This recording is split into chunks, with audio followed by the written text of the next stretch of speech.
Hello students, today we will do class 10 science physics part chapter 13 magnetic effects of electric current और हमारा topic है magnetic field due to a current carrying conductor. चलिए start करते हैं।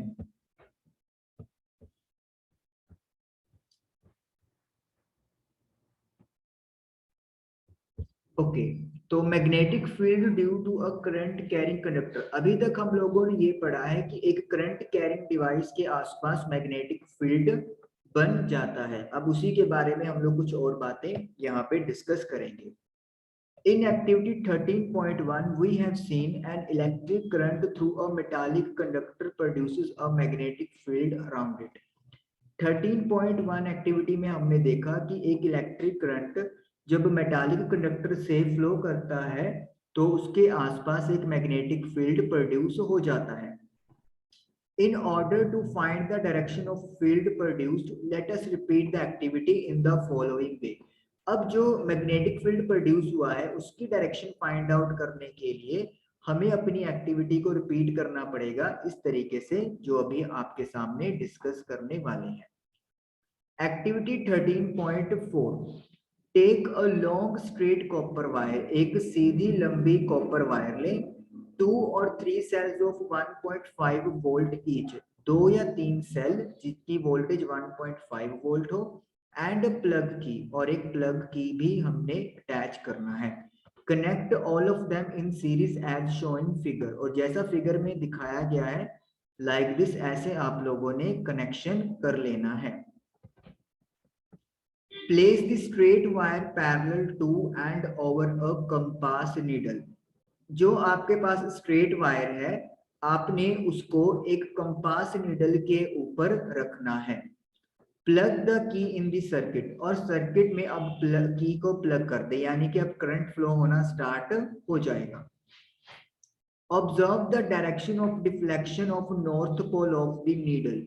Needle के north pole की deflection की direction को देखें।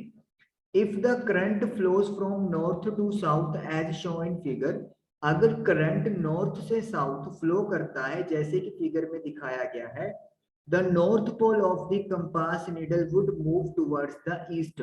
तो जो कंपास नीडल का नॉर्थ पोल है वो ईस्ट की तरफ मूव यानी कि डिफ्लेक्ट हो जाएगा। Replace the cell connections in the circuit as shown in figure।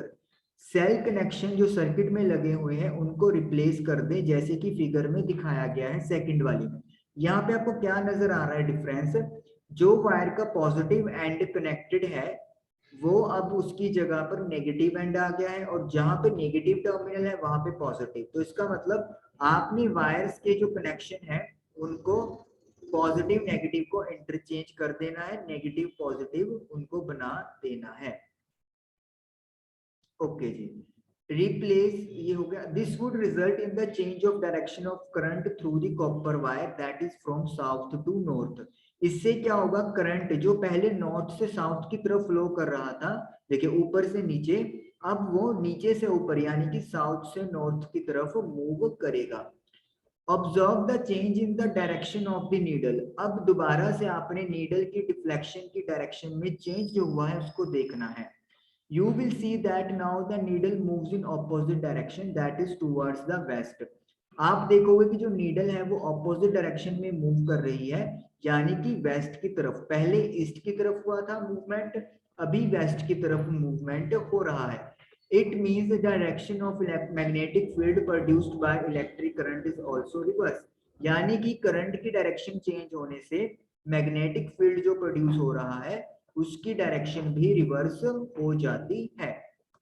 यहाँ पे एक चीज आप लोगों को नोटिस करनी है कि आप लोग ये जो डिफ्लेक्शन की डायरेक्शन है वो स्नो के रूल से याद रख सकते हो। What the this rule state, snow का मतलब क्या है?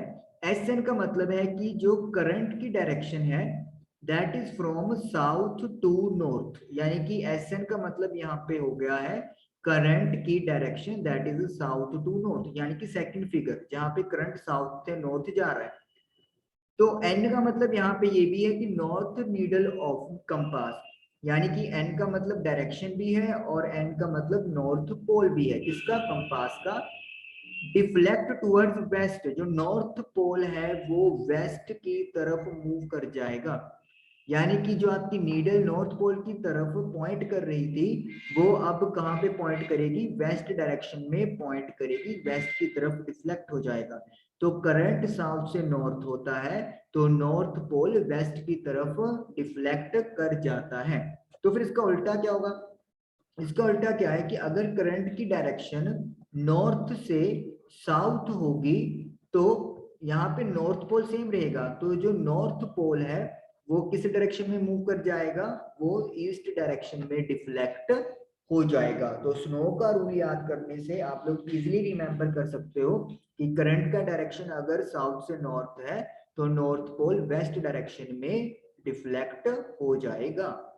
ओके जी, उसके बाद magnetic field due to a current through a straight conductor. अब आपके पास जो कंडक्टर है वो स्ट्रेट है, स्ट्रेट मतलब एक सीधी वायर है, you can say like that also, और उसमें से करंट फ्लो कर रहा है और उसकी वजह से मैग्नेटिक फील्ड जो प्रोड्यूस हुआ है अब उसकी बात हम लोग करने वाले हैं।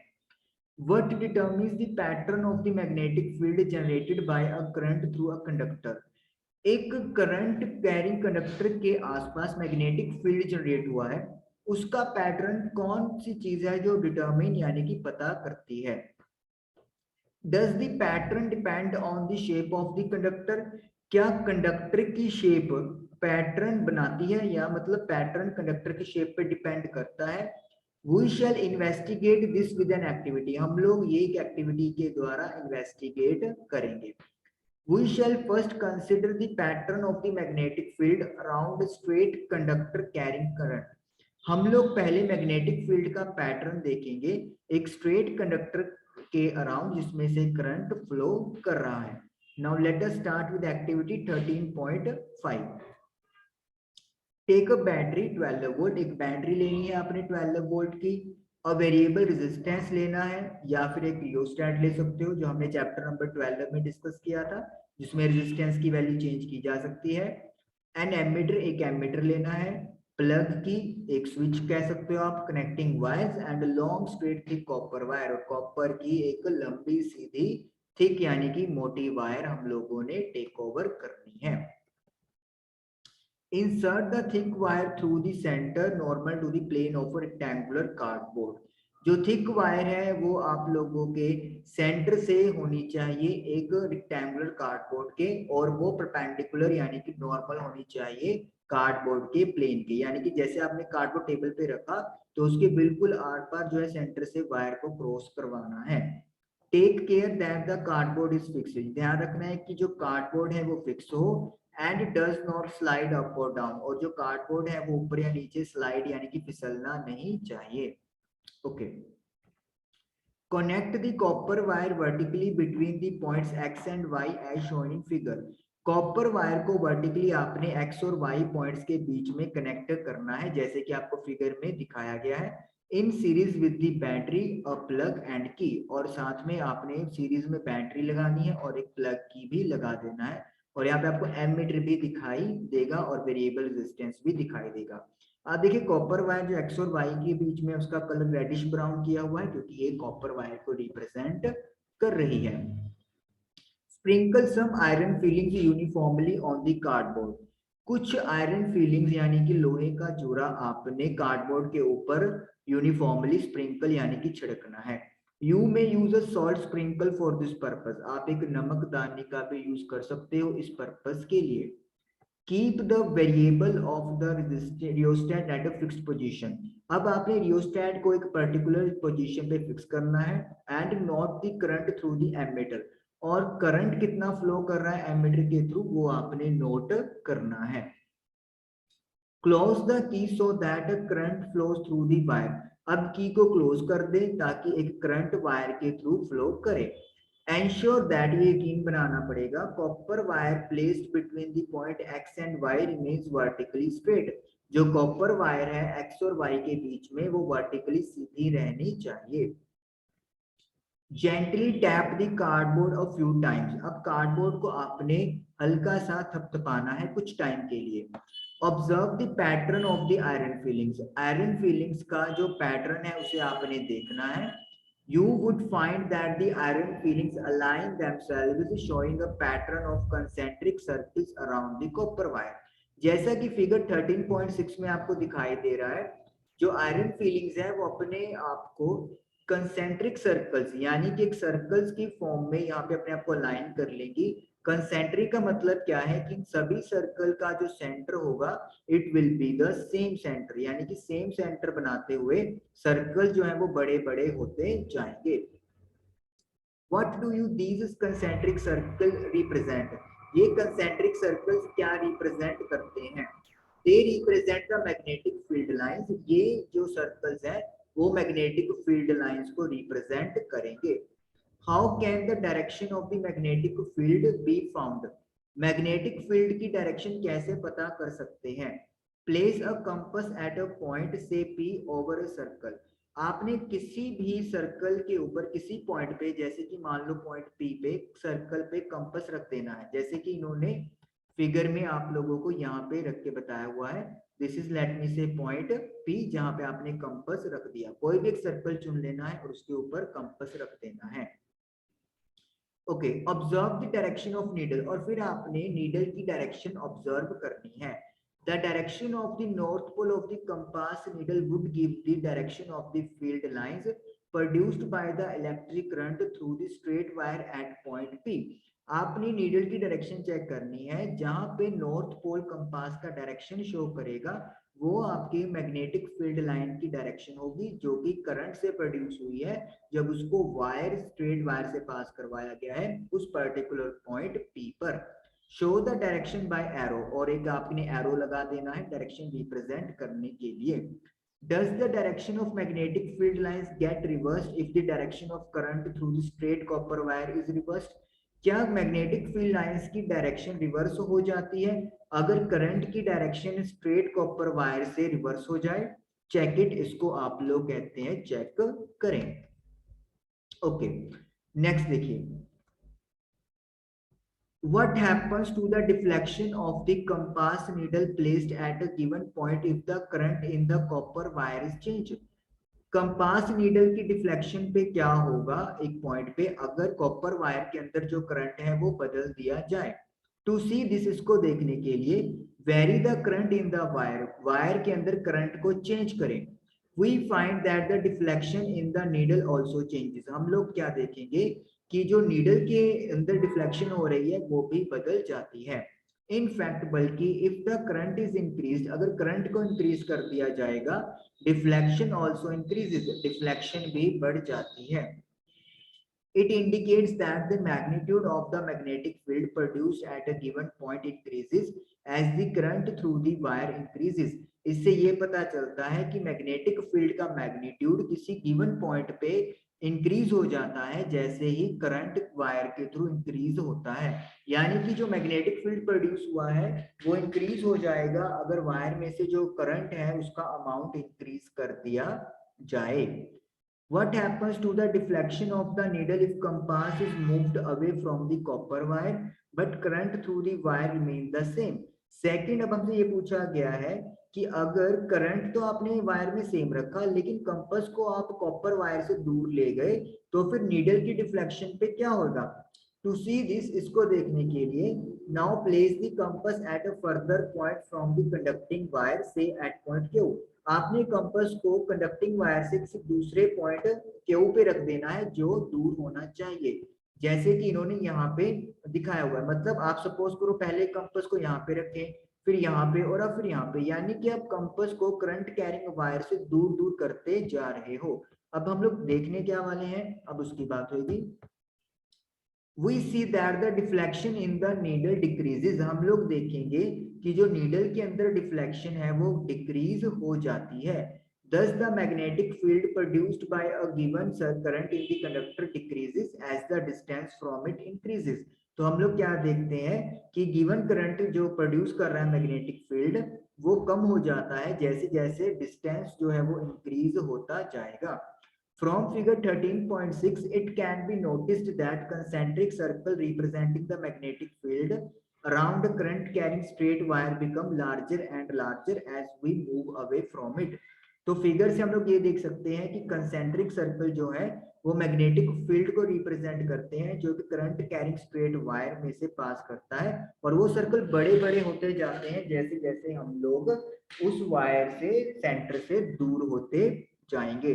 और साथ में ये भी हमें पता चल रहा है कि for a given amount of current magnetic field की जो वैल्यू है वो भी कम होती जाती है। चलिए next is right hand thumb rule. Right hand thumb rule हम लोग पढ़ने वाले हैं। A convenient way of finding the direction of magnetic field associated with the current carrying conductor is given in figure 13.7। एक स्ट्रेट वायर में से current flow कर रहा है और हम लोग देखना चाहते हैं कि मैग्नेटिक फील्ड की डायरेक्शन क्या होगी। तो उसके लिए कहता है बहुत आसान तरीका है, आप फिगर 13.7 यहाँ पर फॉलो कर सकते हो। Imagine that you are holding a current carrying straight conductor in your right hand such that the thumb points toward the direction of current। मान लो आपने करंट कैरिंग स्ट्रेट कंडक्टर अपने राइट हैंड में hold किया हुआ है इस तरीके से कि जो थंब है अंगूठा वो आपके करंट की डायरेक्शन में पॉइंट करता है। Then your fingers will wrap around the conductor in the direction of field lines of the magnetic field। तो आपकी जो फिंगर्स हैं वो मैग्नेटिक फील्ड के डायरेक्शन में जहां पे रैप करेंगी वो किसके डायरेक्शन बताएंगी, मैग्नेटिक फील्ड लाइंस की डायरेक्शन बताएंगी, जैसा कि फिगर में दिखाया गया है। This is known as the right hand thumb rule. इसको आप राइट हैंड थंब रूल कहते हैं। देखिए जैसे वायर में करंट स्ट्रेट जा रहा है नीचे, तो आपने अपना राइट हैंड में इस तरीके से होल्ड करना है कि थंब नीचे आए। तो यहाँ पे जो फिंगर्स हैं वो किस डायरेक्शन में लैप हो रही है, यहाँ पे फिंगर्स आपके एंटी क्लॉकवाइज डायरेक्शन में मूव करनी है। तो यानी कि जो मैग्नेटिक फील्ड लाइंस बनेगी वो कैसे बनेगी, सॉरी दिस इज क्लॉकवाइज, ये क्लॉकवाइज है, this is the clockwise direction, anti clockwise उल्टा होता है, yes this is clockwise direction. तो क्लॉकवाइज मतलब जैसे आपकी घड़ी की सुइयां घूमती है वैसे ही मतलब मैग्नेटिक फील्ड लाइंस भी इसी तरीके से शेप बनाएंगी from clockwise in the clockwise direction, अगर करंट स्ट्रेट वायर में से ऊपर से नीचे फ्लो कर रहा है। लेकिन अगर करंट हमारा वायर में से ऊपर फ्लो करेगा तो जो मैग्नेटिक फील्ड लाइन बनेगी बनेगी तो वो सर्कुलर ही, लेकिन वो डायरेक्शन अब उसकी क्या होने वाली है, उसकी डायरेक्शन होगी एंटी क्लॉकवाइज, घड़ी की सुई से उलट चलेगी। तो इस तरीके से राइट हैंड थंब रूल से अगर आपको ये पता चले कि स्ट्रेट वायर में करंट किस डायरेक्शन में फ्लो कर रहा है तो आप मैग्नेटिक फील्ड लाइंस की डायरेक्शन आसानी से आइडेंटिफाई कर सकते हो। एक एग्जांपल आ गई है 13.1, let us do that example. A current through a horizontal power line flows in east to west direction।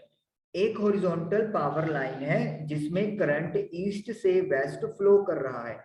जैसे ये हमारा नॉर्थ है, साउथ, ईस्ट एंड वेस्ट, तो जो करंट की डायरेक्शन है वो ईस्ट से वेस्ट है, यानी कि लाइक दिस है। What is the direction of magnetic field at a point directly below it and a point directly above it? तो मैग्नेटिक फील्ड की डायरेक्शन आपने बतानी है क्या होगी, इस लाइन के ऊपर और इस लाइन के नीचे।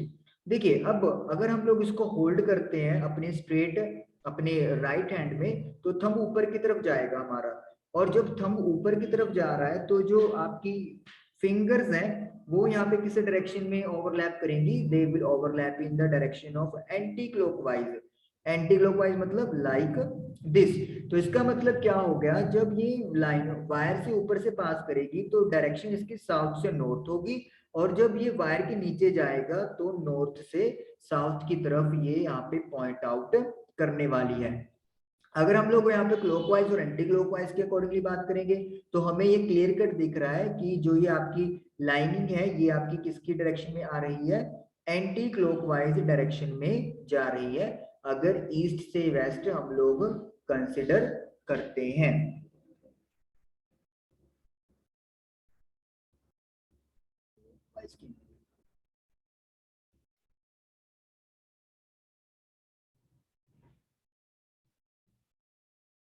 सन सेट्स इन द वेस्ट ना, वेस्ट बंगाल, पश्चिमी बंगाल, पश्चिम हो गया फिर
नहीं, हाँ क्लॉकवाइज हो गया।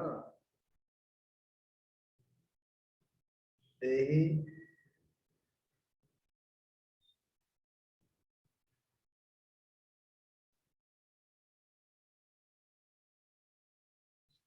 यार काम नहीं गड़बड़। ये तो एंटी क्लॉकवाइज भी है, तो क्लॉकवाइज भी है।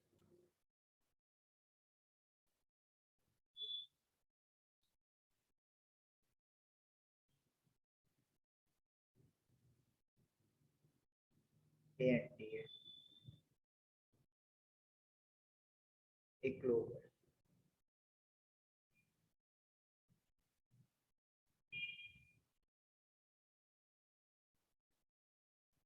एंटी क्लॉकवाइज ही है।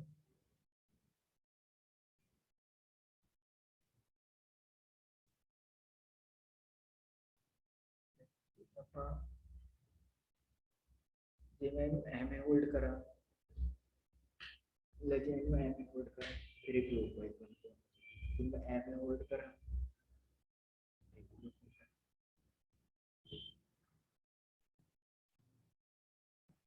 तो मेरी फिंगर्स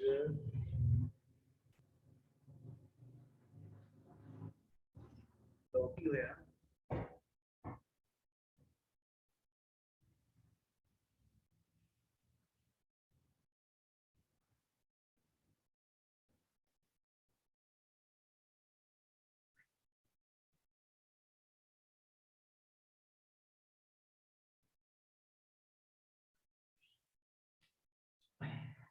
ए मान ला ईस्ट है, ए मान ला वेस्ट है, तो ईस्ट, ईस्ट तो वेस्ट करंट जा रहा है एम। ईस्ट तो वेस्ट, जब ईस्ट साइड तो देख रहे हैं आगे, फिर ये हो गया तेरा क्लॉकवाइज हो गया। क्लॉकवाइज हो गया, हाँ। और तो ये चीज तो देखे तो की हो गए एंटी क्लॉकवाइज।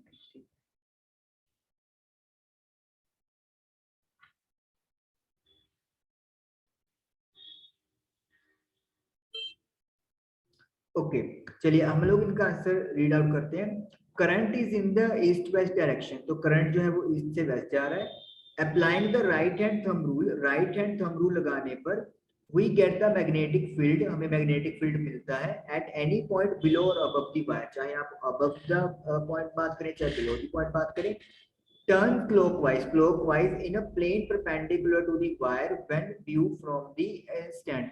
अगर आप ईस्ट की तरफ से देखोगे कंडक्टर को होल्ड करके, तो आपको जो डायरेक्शन है वो क्लॉकवाइज लगेगी कि जो मैग्नेटिक फील्ड है वो क्लॉकवाइज डायरेक्शन में चल रहा है। लेकिन अगर आप एंटी क्लॉकवाइज देखेंगे when viewed from the west end, लेकिन आप अगर आप दूसरी तरफ से देखोगे वेस्ट की तरफ से, तो ये डायरेक्शन आपको एंटी क्लॉकवाइज दिखाई देगी, क्योंकि आपने अपनी जो डायरेक्शन ऑफ व्यू है, व्यू डायरेक्शन ऑफ व्यू है वो रिवर्स कर लिया, जिसकी वजह से डायरेक्शन जो है वो भी रिवर्स हो जाता है। तो इसीलिए इनका जो आंसर है, अगर आप ईस्ट एंड से लिखना चाहते हो तो क्लॉकवाइज आएगा, और अगर हम लोग वेस्ट एंड से लिखना चाहते हैं तो आंसर एंटी क्लॉकवाइज आएगा, अगर करंट की डायरेक्शन ईस्ट टू वेस्ट आई हो। आप कमेंट में ये लिख देना अगर आपको नहीं समझ में आया होगा, थोड़ा सा कॉम्प्लिकेटेड है, लेकिन अगर नहीं समझ में आया होगा तो I will explain again. Okay जी, फर्स्ट क्वेश्चन देखिए, draw magnetic field lines around a bar magnet. Bar magnet है आपके पास, उसके around magnetic field lines draw करनी है। तो आई थिंक आपको क्लियर ही होगा, तो हम लोगों को ऐसे मैग्नेटिक फील्ड लाइंस ड्रॉ करके दिखानी है। ये वाली जो डायग्राम है वो आपका आंसर बनेगी, ये बार मैग्नेट और इसके अराउंड ये मैग्नेटिक फील्ड लाइंस। ओके जी, उसके बाद second question, list the properties of magnetic field lines. Magnetic field lines की क्या प्रॉपर्टीज है? पहली प्रॉपर्टी तो आपने ये पढ़ी थी कि मैग्नेटिक फील्ड वेक्टर और मतलब एक ऐसी क्वांटिटी है जिसकी डायरेक्शन भी होती है और मैग्नीट्यूड भी होता है, यानी कि एक वेक्टर क्वांटिटी है। डायरेक्शन जो है मैग्नेटिक फील्ड की वो नॉर्थ से साउथ की तरफ ली जाती है आउटसाइड, और इनसाइड साउथ से नॉर्थ होती है। क्राउडेड जहाँ पे मैग्नेटिक फील्ड लाइंस है वहां पे मैग्नेटिक फील्ड स्ट्रॉन्ग होगा, और away from the poles magnetic field जो है वो स्ट्रेंथ उसकी डिक्रीज होती जाएगी। और last, no two magnetic field lines can be cross each other, अगर वो क्रॉस करेंगे तो there will be two direction which is never possible.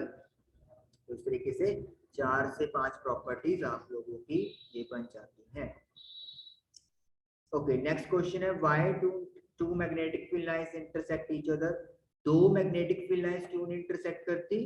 Because if two magnetic field lines intersect, अगर दो मैग्नेटिक फील्ड लाइंस इंटरसेक्ट करेगी, there would be two direction at the point of intersection. जहां पे cut कर रही है वहां पे दो डायरेक्शन बनेगी, विच इज नेवर पॉसिबल, जो कभी भी पॉसिबल नहीं है। तो इसीलिए दो मैग्नेटिक फील्ड लाइंस कभी भी इंटरसेक्ट नहीं करती। आई होप कि आप लोगों को आज का सेशन समझ में आया होगा। Thank you for watching the video.